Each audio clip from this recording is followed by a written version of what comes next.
niveau chronologique, c'est trop beau. Regardez, premièrement, je mets Allah au centre de ma vie. C'est-à-dire que je vis le tawhid. Je vis le rôle de mon existence. Et Allah, il va tout mettre à mon service. Première histoire, les gens de la caverne. Deuxième histoire, je recherche refuge qu'auprès d'Allah. Et si je recherche refuge qu'auprès d'Allah, Allah, il va me protéger. Alhamdulillah. Et je sais que tout ce que je possède, ce n'est que des moyens. Et c'est après la quatrième histoire que tu vas comprendre qu'est-ce que tu dois faire avec ces moyens-là. Troisième histoire, je sais que Rabbi, il a des plans pour moi. Donc, quoi qu'il advienne dans ma vie, je sais que c'est un khair.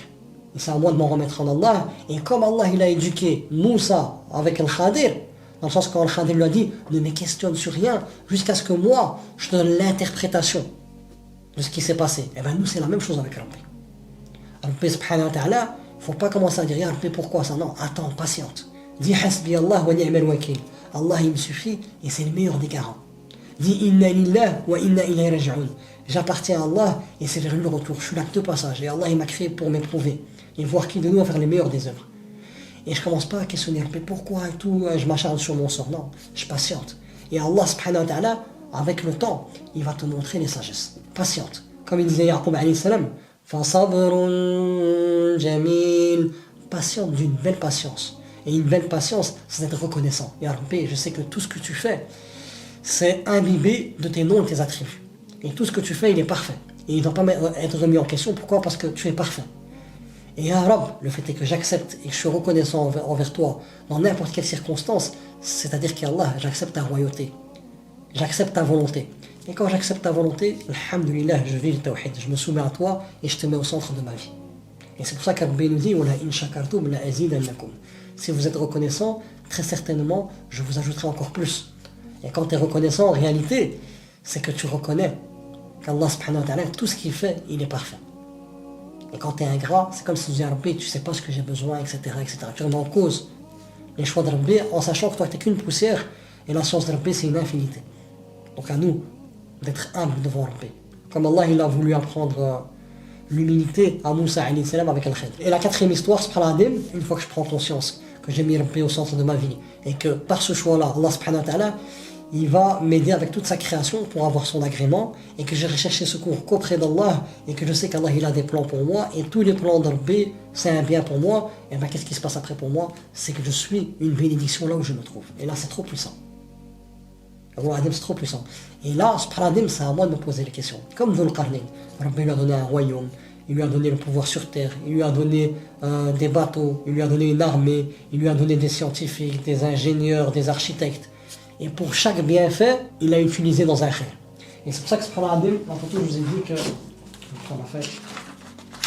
Ce que ça m'a inspiré, cette histoire-là, c'est que j'ai pris une feuille où j'ai noté les bienfaits qu'Allah m'a donnés. Et chaque bienfait, je me pose la question, comment je pourrais être reconnaissant à Rabbi par rapport à ce bienfait-là? Parce que je sais que c'est facile d'être reconnaissant en disant juste Alhamdulillah. Mais c'est qu'une partie de la reconnaissance. Et il faut utiliser ce que Rabbi t'a donné dans son obéissance. Donc moi, par chaque bienfait, je dois voir dans quoi je peux l'utiliser. Et Dhul Qarnayn, ce qui m'a réellement touché, Allah, je le dis vraiment avec un cœur vraiment très très touché, Allah, j'en ai même les larmes, c'est qu'il est parti au fin fond de la terre. Pourquoi? Pour être reconnaissant envers Rabbi. Pour faire le khair. Pour partager qui est Allah avec les autres. Et leur montrer que le seul qui doit être adoré, c'est Rabbi. Et pour propager la justice. Et Allah, ça me touche énormément. Et normalement, chaque musulman, il doit être comme ça. Il doit être une bénédiction. Et c'est pour ça que cette histoire-là, elle m'a énormément touché. Et pour conclure, comme ça, alhamdulillah, je reste dans le timing. Subhanallah, Allah, dans le noble Coran, il nous a donné notre mission de vie. C'est de mettre Allah au centre de nos vies. Je n'ai créé les djinns et les êtres humains que pour qu'ils m'adorent. Donc, notre objectif de vie, notre rôle, c'est d'adorer Rabbi. Pour effectuer cette adoration, Allah, il nous dit c'est Allah qui a créé tout ce qu'il y a sur terre pour le mettre à ta disposition. Et dans Surat Qasas, il nous dit recherche parce qu'Allah t'a donné la demeure dernière et n'oublie pas ta part d'ici-bas. Donc tu as des moyens. Et ces moyens-là, ils doivent te permettre d'adorer Rabbi. Et de ne pas nourrir ton ego, non. De nourrir ta foi, de faire le khair avec. Et le fruit de ton adoration, ça va te mener vers quelque chose, vers ta finalité. Ta finalité, c'est d'avoir un cœur saint. Un cœur qui vient avec Rabbi. Et c'est la seule chose qu'Allah va accepter le jour du jugement dernier. Donc, quand tu sais que le but de ton existence, c'est de mettre Allah au centre de ta vie et de vivre que pour Rabbi, que pour cela, Allah ne t'a pas laissé bredouille. Tout ce que tu possèdes, c'est des moyens pour exercer le rôle de ton existence qui est de mettre Allah au centre de ta vie. Et le fait de mettre Allah au centre de ta vie, c'est-à-dire d'adorer Allah, vouer toute ta vie pour Rabbi, ça va te mener à avoir un cœur saint. Et c'est à toi de ne pas te faire tromper par Shaitan et par cette vie. De faire des moyens une finalité. Le mariage, c'est pas une finalité, c'est un moyen qui va te permettre d'adorer Rabbi pour être amené à être dans l'obéissance d'Allah et avoir un cœur saint. Le travail, c'est un moyen, c'est pas une finalité. Donc, je ne dois pas travailler dans le haram, etc. etc. non. Les amis, c'est un moyen. À moi de choisir les meilleurs amis qui vont m'aider à adorer Rabbi. Ainsi de suite, avec tout ce que tu possèdes.